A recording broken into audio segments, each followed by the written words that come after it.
번째 주일도 이렇게 3월 둘째 주 2부 예배 함께 하신 우리 성도님들에게 하나님이 주시는 은혜가 충만하시기를 바랍니다. 오늘은 저희가 히브리서 5장 7절에서 10절까지 말씀 함께 봉독했습니다. 말씀의 제목은 사순절의 영성 순종입니다. 우리 다 함께 제목을 따라 하시겠습니다. 사순절의 영성 순종.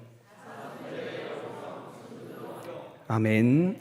지난 수요일부터 사순절이 시작됐습니다. 사순절은 부활주의를 전후로 이제 주일을 빼고 40일의 기간을 우리가 이제 사순절이라고 정하고 지키고 있습니다.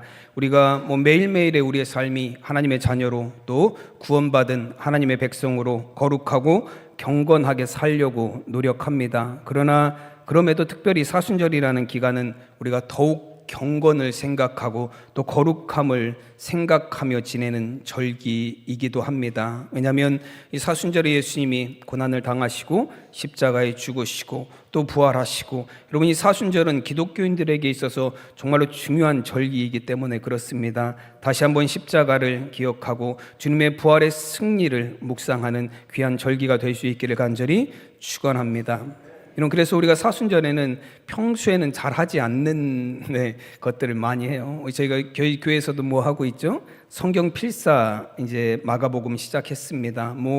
길진 않지만 마가복음 1장에서 8장까지를 40일 동안 나누어서 함께 필사합니다. 여러분 하루하루 말씀을 묵상하시면서 또 예수님의 행적을 묵상하시면서 이 사순절 은혜롭게 보낼 수 있기를 간절히 축원합니다. 또 그 말씀을 묵상하면서 받은 은혜도 함께 나눔을 통해서 기록함을 통해서 여러분 그 은혜가 기억되는 우리 성도들의 삶이 되시기를 간절히 축원합니다.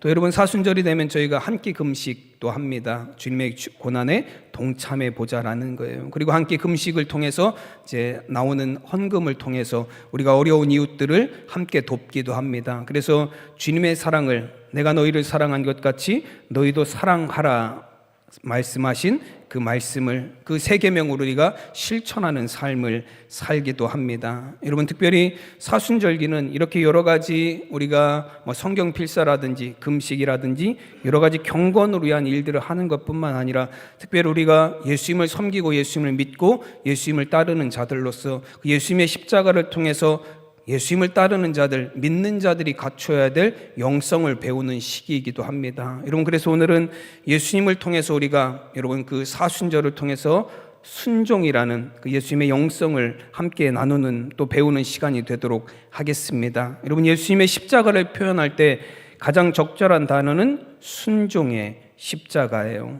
여러분 예수님은 순종을 통해서 그 십자가를 지셨고 순종을 통해서 그 십자가에서 죽으셨습니다. 오늘 7절 말씀에서도 보시면 그는 육체에 계실 때에 자기를 죽음에서 능히 구원하시리에게 심한 통곡과 눈물로 간구와 소원을 올렸고 그의 경건하심으로 말미암아 들으심을 얻었느니라 말씀합니다. 여러분 오늘 말씀 7절은 예수님께서 사람의 몸을 입고 이 세상에 오셔서 십자가를 지시기 전날 겟세마네 동산에서 기도하시던 모습을 말씀하고 있습니다. 여러분 예수님은 십자가를 지시기 전날 그 겟세마네 동산에서 땀방울이 핏방울이 되기까지 기도하셨습니다. 오늘 말씀의 표현대로 보면 자기를 죽음에서 능히 구원하시리에게 심한 통곡과 눈물로 간구와 소원을 올렸다라고 말씀합니다. 여러분 예수님에게도 십자가는 고난이었고 예수님에게도 십자가는 고통이었고 예수님에게도 십자가의 죽음이라는 것은 두려운 일이었습니다. 그래서 자기를 죽음에서 구원하실 수 있는 하나님께 통곡과 눈물로 간구와 소원을 올렸다라고 말씀합니다. 여러분 실제로 우리가 복음서들의 말씀을 보면 예수님이 어떤 기도를 드리셨죠? 이 잔을 내게서 할 수만 있으시면 이 잔을 내게서 옮기시옵소서라는 기도를 예수님이 드리셨습니다. 여러분 예수님에게도 십자가는 고난이셨고 고통이었고 아픔이었어요. 그래서 하나님 아버지께 하나님 할 수만 있으시면 아버지가 할 수가 있으시다면 이 잔을 내게서 지나가게 하시고 옮겨주시옵소서라는 그런 간구와 기도를 들으셨습니다. 그리고 예수님은 그 간절한 기도에 응답을 받으셨다라고 말씀하세요. 그의 경건하심으로 말미암아 들으심을 얻었느니라 말씀합니다. 들으심을 얻었다라는 건 즉 응답을 받았다라는 거예요. 예수님이 간절하게 기도했고 하나님 아버지는 그 예수님의 기도에 응답을 하셨습니다. 그 응답이 무엇입니까? 오늘 7절 말씀을 그 쉬운 성경에서는 이렇게 번역했어요. 예수님께서 사람으로 계실 때 하나님께 기도하고 도움을 구하셨습니다. 그분은 자기를 죽음에서 구해 주실 수 있는 분에게 큰 소리로 부르짖으며 눈물로 기도하셨습니다. 그리고 모든 것을 하나님께 맡기고 순종하심으로 하나님의 응답을 받았습니다 라고 말씀합니다. 그럼 예수님이 받은 응답은 뭐예요? 순종이에요. 여러분, 예수님은 이 잔이 내게서 지나가기를 원합니다. 하나님 아버지, 할 수만 있으시다면 이 잔을 내게서 옮기시옵소서라고 예수님 기도했습니다. 근데 하나님이 주신 응답은 뭐예요? 그 십자가를 지어라. 그 십자가를 지는 것이 내가 너에게 주는 응답이다라고 말씀하셨습니다. 그리고 예수님은 순종하심으로 그 응답을 받아들였다라고 말씀합니다. 여러분, 순종은 자기의 뜻을 넘어서 하나님의 뜻을 받아들일 수 있는 지경이 바로 순종입니다. 순종은 아버지의 뜻이 하늘에서 이루어진 것 같이 땅에서도 이루어지는 길이 바로 순종입니다. 예수님의 십자가는 순종의 극치이며 순종을 통하여 이룩된 구원의 길입니다. 여러분, 어느 누가 감히 예수님이 가셨던 그 순종의 길을 걸어갈 수 있겠습니까? 여러분, 그 길을 가는 사람은 하나님의 뜻을 발견하고 그 하나님의 뜻에 자신의 삶을 맡기는 자들이 순종의 삶을 살아갈 수 있습니다. 그럼 제가 지난 한 주간 동안 라오스에 다녀왔습니다. 라오스에 다녀와서 그 라오스 선교지를 보면서 정말 많은 은혜를 받았어요. 그리고 그 선교지에 오셔서 그렇게 복음의 불모지에서 어려운 곳에서 복음을 전하시고 또 가르치고 또 여러 가지 선교지를 위해서 활동하시는 선교사님들을 통해서도 제가 많은 은혜를 받았어요. 우리 잠깐 동영상 짧게 한 3분 정도 되거든요. 그 라오스에서 있었던 일들을 잠깐 보여드리도록 하겠습니다.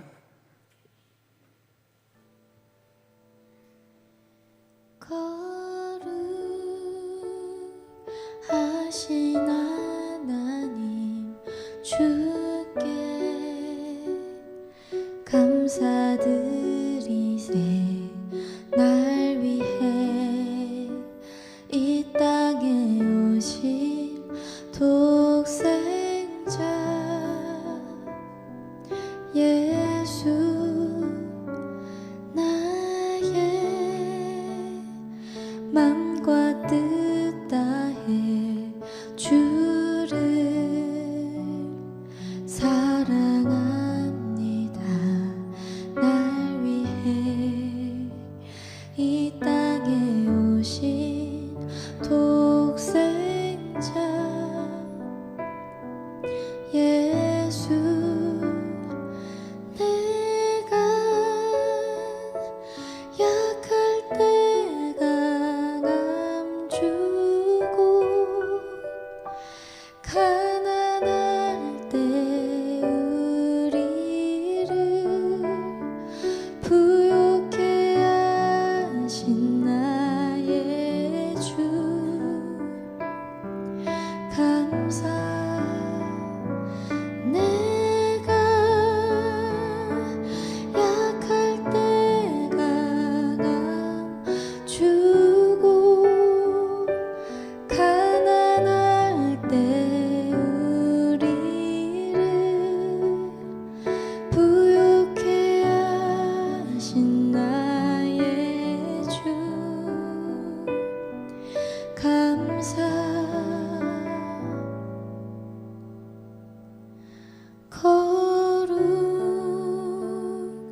거룩하신 하나님 주께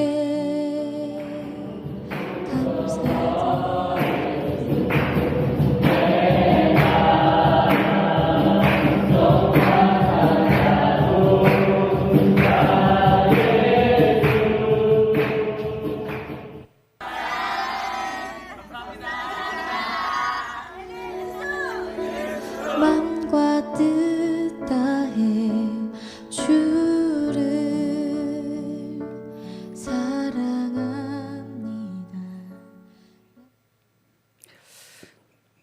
영상을 보셨지만 이 선교사님이 아시아 신학원을 통해서 이제 그 학생들에게 신학을 가르치는 그런 역할도 하세요. 근데 이제 선교사님의 주된 사역은 뭐냐면 이제 공동체 사역이에요. 라오스에서 보면 이제 그 집을 이제 나온 아이들이 굉장히 많이 있다 그래요.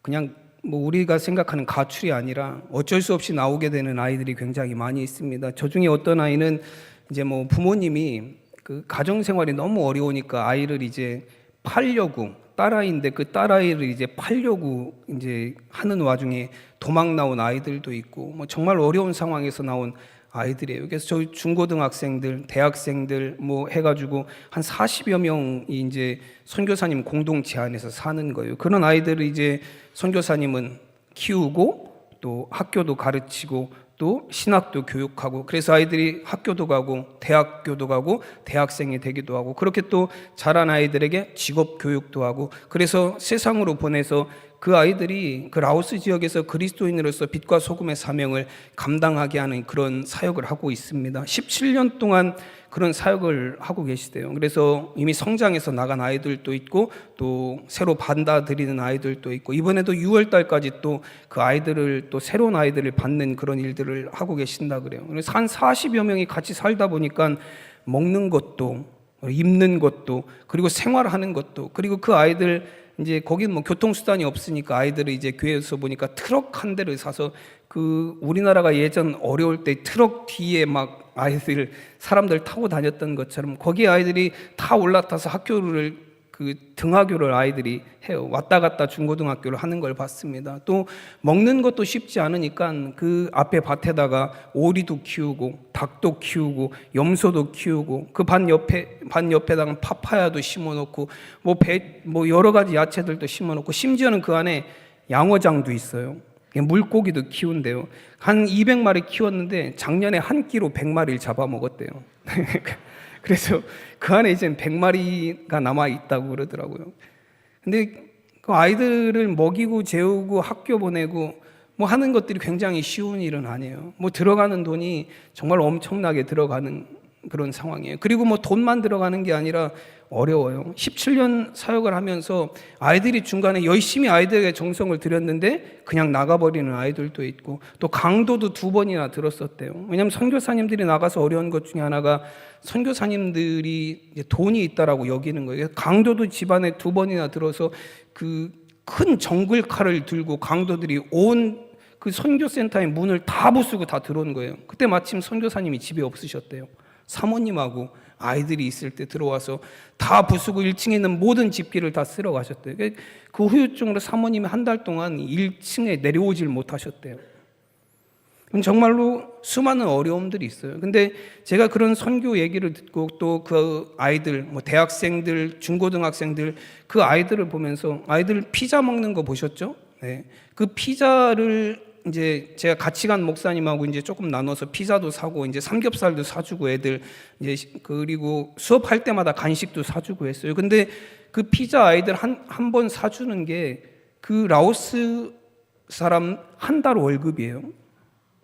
아이들 피자 10판 샀거든요. 그래서 거기 아이들이 이제 수업 들은 아이들 20명을 먹이는데 그게 라오스 사람 한 달 월급이에요. 그러니 아이들이 피자를 먹어봤을까요? 못 먹어봤죠. 피자를 먹어볼 수가 없어요. 그래서 아이들이 못 먹어본 걸 우리가 한번 먹여주자 해서 이제 그 피자를 한 판에 한 3만 원씩 하더라고요. 한국 돈으로 봤더니. 그거를 10판을 사다가 아이들을 먹여줬어요. 아이들이 처음 먹어보는 것, 경험하지 못하는 것. 그럼 그 아이들을 봤더니 우리는 정말 어떤 생각이 드냐면, 정말 우리는 신앙생활하기 뭐한 데서 살고 있어요? 네, 너무 좋은 데서 살고 있어요. 신앙생활하기 너무 좋은 데서 신앙생활하고 있고, 신앙생활하기 너무 편한 데서 우리는 신앙생활하고 있다는 생각이 들었습니다. 그러면서 제가 선교사님을 보면서, 나는 같은 목회자예요. 선교사님도 목회자고 저도 목회자인데 그 선교사님하고 나를 비교해 보면서 나라면 할 수 있을까? 네. 나라면 편하고 쉬운 길을 선택하지 않고 고난의 길을 택하고 어려운 길을 선택할 수 있을까라는 생각을 하게 됐습니다. 그러면서 이러한 순종이 어떻게 가능한가? 지금도 전 세계 곳곳에는 뭐 라오스도 어렵지만 아프리카의 수많은 어려운 지역에서 복음을 전하시는 선교사님들이 있고, 지금도 자신의 삶을 희생하고 헌신하면서 복음을 위해서 자신의 모든 걸 내어놓고 여러분 일하시는 분들이 있습니다. 그러면서 그분들이 순종할 수 있는 이유가 무엇인가를 한번 생각해 보게 됐어요. 여러분, 예수님의 기도도 겟세마네 동산에서 예수님이 하신 기도, 누가복음 22장 42절에 보면 정확하게 이렇게 예수님 기도하셨어요. 이르시되 아버지여, 만일 아버지의 뜻이거든 이 잔을 내게서 옮기시옵소서. 그러나 내 원대로 마시옵고 아버지의 원대로 되기를 원하나이다 하시니. 아멘. 여러분, 예수님은 이 잔을 내게서 옮겨주시옵소서라고 기도했습니다. 그러나 여러분, 그 뒤에 기도는 뭐예요? 그러나 하나님, 내가 원하는 대로가 아니라 하나님이 원하시는 대로 하시옵소서. 여러분, 어떻게 고난의 자리에서, 여러분 그 어렵고 힘든 자리에서 순종할 수 있는 비결이 무엇입니까? 내가 원하는 대로가 아니라 하나님의 뜻이 이루어지기를 원하는 삶을 살기 때문에 그래요. 여러분, 순종은 할만해서 하는 게 아닙니다. 순종은 상황과 조건이 갖추어져서 하는 것도 아니에요. 순종은 내가 할 수 있는 힘과 능력이 있어서 하는 것도 아닙니다. 순종은 하나님의 뜻이 무엇인지 알기에 그 하나님의 뜻을 따라가는 것, 그것이 순종입니다. 저는 우리 사랑하는 성도님들이 이 사순절을 맞아서 예수님께서 십자가에서 하나님 아버지의 뜻에 순종하셨던 것처럼 여러분 그 예수님의 순종을 배울 수 있는 우리 성도님들이 되시기를 바랍니다. 여러분, 아버지의 뜻을 따라갈 수 있는 진정한 순종의 삶을 살아가는 우리 성도님들이 되시기를 간절히 축원합니다. 순종이라는 단어는 헬라어로 보면 후파코에라는 단어예요. 두 가지가 합쳐져서 만들어졌습니다. 후포라는 전치사하고 또 아코우라는 듣다라는 단어가 합쳐졌어요. 이런 후포라는 뜻은 아래라는 의미를 갖고 있어요. 즉 후파코에라는 단어, 후포와 아코우라는 단어를 합쳐놓으면 어떤 의미가 되죠? 듣는데 어디에서 듣는 거예요? 아래에서 듣는 거예요. 이런 순종이라는 건 듣는 자세를 의미하는 겁니다. 어디에서 듣냐면 아래에서 들어요. 그럼 아래에서 듣는다라는 것은 무슨 명령을 내리시든지 내가 겸손하게 받겠습니다라는 믿음의 자세예요. 무슨 말씀을 하시든지 그 말씀을 따르겠습니다라는 여러분 믿음의 자세가 바로 순종입니다. 저는 우리 사랑하는 성도님들의 삶에도, 여러분 우리의 신앙생활에도 여러분 상황과 여건과 환경을 따져보는 것이 아니라 주님의 말씀에 또 주님의 명령에 순종할 수 있는 귀한 믿음의 삶이 되시기를 간절히 축원합니다. 여러분, 그렇다면 성경에서 순종은 여러분 아래에서 듣는 것이다라고 말씀하셨는데 불순종은 어떤 단어를 사용할까요? 위에서 듣는단가요, 그럼? 네. 순종은 아래에서 들었으니까 불순종은 위에서 듣는 것. 여러분, 근데 불순종이라는 단어는 아페세이아라는 단어를 사용합니다. 그 어떤 의미냐면 아는 없다라는 not이라는 의미를 갖고 있어요. 이제 앞 접두어로 없다, 부정하는 의미를 갖고 있어요. 아라는 단어는. 그리고 페세이오라는 단어는 어떤 의미를 갖고 있냐면 설득되지 않는다. 즉 아페세이아는 믿음이 없다라는 거예요. 하나님의 말씀에 대한 믿음이 없고 하나님이 주신 약속에 대한 믿음이 없다라는 걸 의미합니다. 여러분, 순종은 믿음을 통해서 나오는 거고 불순종은 뭘 통해서 나오는 거예요? 불신을 통해서 나오는 것이다라는 말씀이에요. 여러분, 순종할 수 있는 이유가 무엇입니까? 하나님을 향한 믿음이 있기 때문에 그래요. 하나님의 약속에 대한 믿음이 있기 때문에 하나님이 말씀하실 때 우리는 그 말씀을 의지하여 순종할 수 있습니다. 여러분, 반대로 순종하지 못하는 이유는 뭐냐면 믿음이 없기 때문에 그래요. 우리는 상황 때문이라고 말하지만, 우리는 여건 때문이라고 말하지만, 우리는 내 힘과 능력이 없어서라고 말하지만 결국 순종하지 못하는 이유는 그 말씀을 하신 하나님을 향한 믿음이 없기 때문에 그렇습니다. 그럼 창세기 22장에 보면 여러분 하나님께서 아브라함에게 시험을 내리시죠. 우리는 아브라함을 믿음의 조상이라고 부릅니다. 여러분, 아브라함을 통해서 이스라엘 민족이 시작이 되었고 또한 하나님께서 아브라함에게 약속을 주셨기 때문이기도 하지만 아브라함이 믿음의 조상이라고 불리우는 가장 큰 이유는 아브라함의 순종 때문이에요. 75세 하나님께서 갈대아 우르를 떠나라고 말씀하셨습니다. 그리고 그 아브라함은 하나님의 말씀을 받아서 아버지의 집 친척들이 사는 그 자기의 고향 땅을 떠나서 하나님이 가라고 말씀하시는 가나안을 향해서 떠났어요. 히브리서 11장에서는 뭐라고 말씀하냐면 갈 바를 알지 못하였지만 순종했다라고 말씀합니다. 갈 바를 알지 못했다라는 건 어디로 가는지 알지 못했다라는 거예요. 가서 뭐하고 먹고 살아야 될지도 알지 못했다라는 거예요. 내가 가서 살아가야 될 땅이 어떤 땅인지 아무런 지식과 정보도 없었다라는 거예요. 그럼에도 불구하고 아브라함은 내가 여태까지 평생을 살아왔던 고향 땅을 떠났어요. 뭘 가지고 떠난가요? 하나님의 말씀에 대한 믿음을 가지고 순종하여 그 길을 떠났다라고 말씀합니다. 그리고 여러분, 100세의 하나님께서 아브라함에게 아들을 주셨어요. 이삭이라는 아들을 주셨고, 하나님께서 그 아들을 이삭을 향해서도 뭐라고 말씀하시죠? 내 아들 이삭을 나에게 바치라고 말씀하셨어요. 그래서 아브라함은 그 아들 이삭을 데리고 모리아 산으로 향했습니다. 아브라함이 아들 이삭을 바치라는 하나님의 명령에, 그 하나님의 말씀에 순종할 수 있었던 이유가 무엇입니까? 그럼 말도 안 되는 명령이잖아요. 하나님 어떻게 그런 명령을 하실 수 있습니까? 그렇죠? 말도 안 되는 명령이에요. 그거는 아무리 하나님이 말씀하셔도 나는 절대로 들을 수 없습니다라고 할 수밖에 없는 그런 명령을 하나님이 하셨어요. 그럼에도 불구하고 아브라함은 그 아들 이삭을 데리고 모리아 산으로 갔어요. 하나님의 말씀에 의지해서 갔습니다. 여러분, 그리고 히브리서 11장에서는 아브라함이 그 하나님의 말씀에 순종할 수 있었던 이유가 바로 그 믿음 때문이라고 말씀합니다. 히브리서 11장 17절에 보면 아브라함은 시험을 받을 때에 믿음으로 이삭을 드렸으니 그는 약속들을 받은 자로 돼 그 외아들을 드렸느니라 말씀합니다. 여러분, 이 말씀을 보면 아브라함은 약속들을 받은 자로 돼 그 외아들을 드렸다라고 말씀합니다. 여러분, 아브라함은 약속으로, 하나님의 약속으로 말미암아 아들 이삭을 얻은 거예요. 여러분, 하나님은 아들 이삭을 주시면서 약속하셨습니다. 그가 100세의 아들 이삭을 얻으면서 하나님이 약속하신 것이 이루어진 거예요. 그 이삭은 그냥 아들이 아니라 하나님이 주신 약속의 아들이에요. 하나님께서 아브라함에게 창세기 15장 4절과 5절에서 보면 이런 말씀을 하십니다. 내 몸에서 날 자가 내 상속자가 되리라 하시고 그를 이끌고 밖으로 나가 이르시되 하늘을 우러러 무뼈를 셀 수 있나 보라. 또 그에게 이르시되 내 자손이 이와 같으리라 말씀하셨습니다. 그럼 하나님께서 아브라함에게 약속하시기를, 아브라함이 75세가 돼도 아들이 없었잖아요. 그런 하나님이 아브라함에게 약속을 주셨습니다. 내가 아들을 줄 것이다. 근데 아브라함이 기다리지 못하고 86세에 이스마엘을 얻고 그 정도로 내 상속자가 될 것입니다라고 얘기하고, 그런 아브라함에게 하나님이 하시는 말씀이 뭐냐? 무슨 소리냐? 내 몸에서 날, 사라를 통해서 날, 내 아들이 내 상속자가 될 것이다. 그리고 그 아들 이삭을 통해서, 그 아들을 통해서 내가 지금 하늘에 있는 별을 보는 것처럼 내 자손이 별과 같이 많게 하시겠다라고 약속하셨어요. 그럼 이삭은 어떤 자녀예요?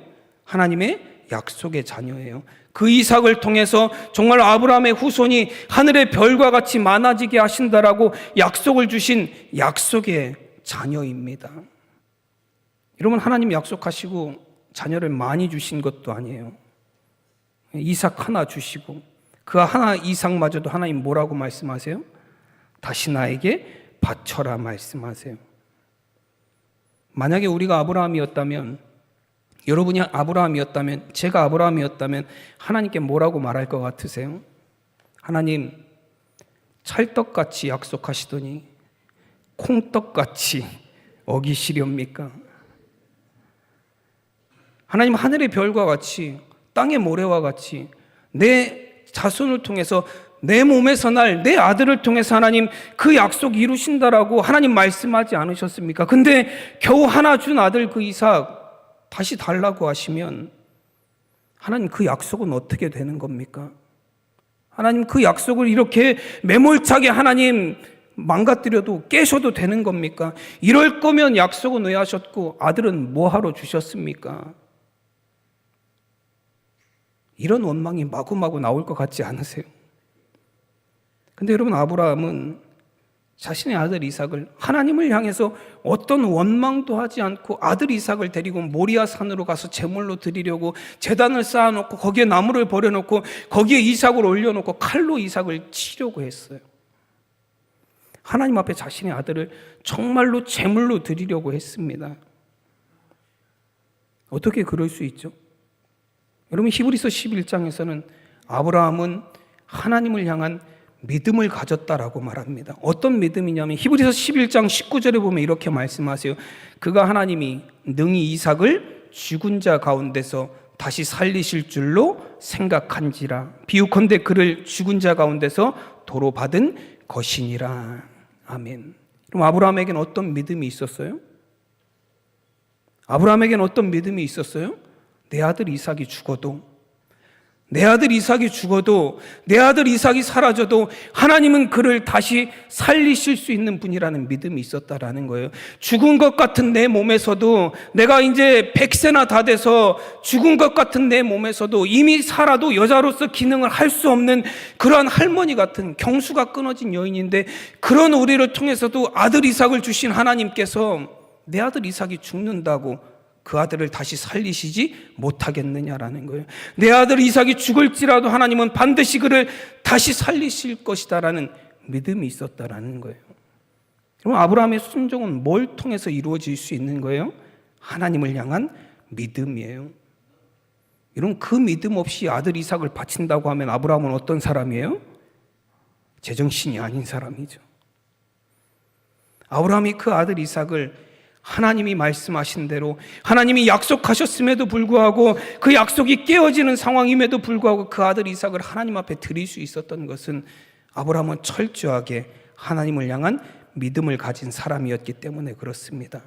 여러분, 무엇이 아브라함을 믿음의 조상으로 만들었냐? 그가 대단한 사람이어서가 아니에요. 그가 능력 있는 사람이어서가 아닙니다.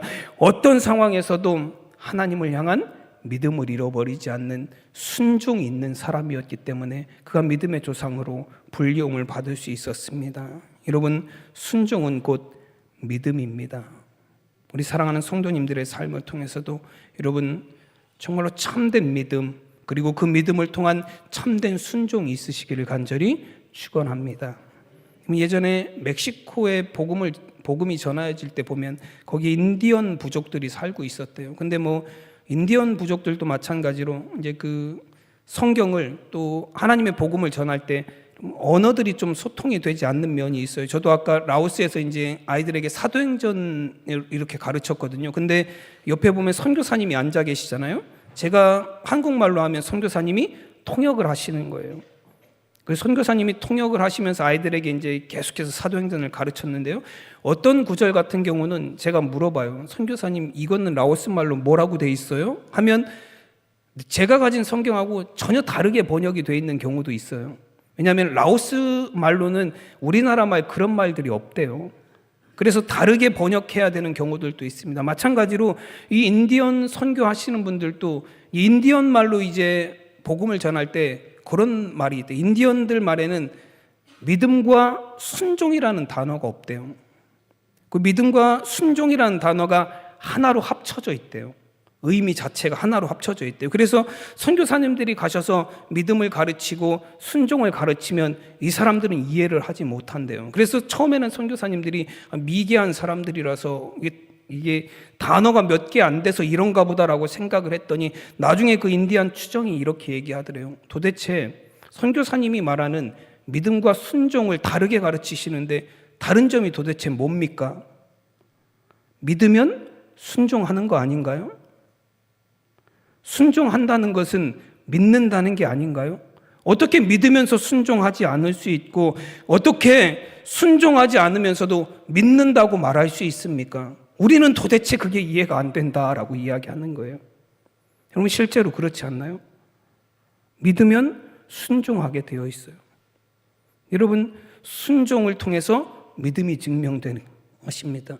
어떻게 믿는다고 말하면서 순종하지 않을 수 있고 내가 순종하지 않으면서 어떻게 나에게 믿음이 있다라고 말할 수 있습니까? 우리 신앙의 모습에도 보면 내가 믿는다고 말하면서 나는 믿음이 있다라고 말하면서 순종하지 아니하는 삶을 살아왔습니다. 여러분, 우리가 이 사순절을 통해서 예수님의 십자가를 통해서 예수님의 순종을 배울 수 있는 우리 성도님들이 되시기를 간절히 축원합니다. 여러분, 믿음은 순종은 믿음의 결과예요. 우리가 믿는 자로서, 우리가 예수 그리스도를 믿는 자로 살아간다면 여러분, 그의 말씀에 순종하는 삶을 사는 우리 성도님들이 되시기를 간절히 축원합니다. 히브리서 3장 18절에서 19절 말씀에 보면, 또 하나님이 누구에게 맹세하사 그의 안식에 들어오지 못하리라 하셨느냐? 곧 순종하지 아니하던 자들에게가 아니냐? 이로 보건대 그들이 믿지 아니함으로 능히 들어가지 못한 것이니라. 아멘. 여러분, 가나안 출애굽 1세대들은 가나안에 들어가지 못했습니다. 그리고 가나안에 그들이 들어가지 못한 이유가 뭐라고 말씀하냐면 순종하지 않았기 때문이다라고 말씀합니다. 그리고 그들이 순종하지 못한 이유는 뭐냐면 믿지 않았기 때문이다라는 거예요. 하나님의 약속을 믿지 않았기 때문에, 하나님이 주신 말씀을 믿지 않았기 때문에 순종하지 않았고, 그리고 순종하지 않았기 때문에 가나안에 들어가지 못했다라고 말씀합니다. 오늘 본문 8절 9절 말씀에서도 이렇게 말씀하십니다. 그가 아들이시면서도 받으신 고난으로 순종함을 배워서 온전하게 되셨은즉 자기에게 순종하는 모든 자에게 영원한 구원의 근원이 되신다라고 말씀합니다. 여러분, 순종하는 모든 자, 그 예수님을 믿는 모든 자들에게 예수님은 구원의 근원이 되신다라고 말씀합니다. 메시지 성경에서는 그분은 믿음으로 순종하는 모든 이들에게 영원한 구원의 근원이 되셨습니다라고 말씀합니다. 여러분, 순종은 믿음의 결과입니다. 그리고 믿음의 결과는 구원입니다. 예수님은 십자가를 통해서 순종하셨습니다. 그리고 그 순종을 통해서 우리의 구원을 이루신 줄로 믿습니다. 그 예수님을 믿는 우리도 여러분, 예수님의 순종을 배울 수 있는 성도님들이 되시기를 바랍니다. 주님의 말씀에 순종하여 믿음으로 살아감을 통하여 이 땅에 하나님의 구원을 이루며 살아가는 우리 모두가 될 수 있기를 주님의 이름으로 축원합니다. 기도하겠습니다. 하나님의 은혜와 사랑을 감사드립니다. 순종을 통해서 그 십자가의 고통과 고난의 자리에서도 순종을 통해서 하나님 아버지의 뜻을 이루신 예수님, 우리도 그 예수님의 순종을 배우는 사순절기가 되기를 원합니다. 하나님, 내가 원하는 것이 아니라, 나의 뜻이 아니라, 상황과 환경이 아니라 하나님 아버지의 뜻을 따라가는 참된 믿음의 삶, 참된 순종의 삶을 살아가는 우리 모든 성도들 되게 하여 주시옵소서. 감사하며 우리 주 예수 그리스도의 이름으로 기도드리옵나이다. 아멘.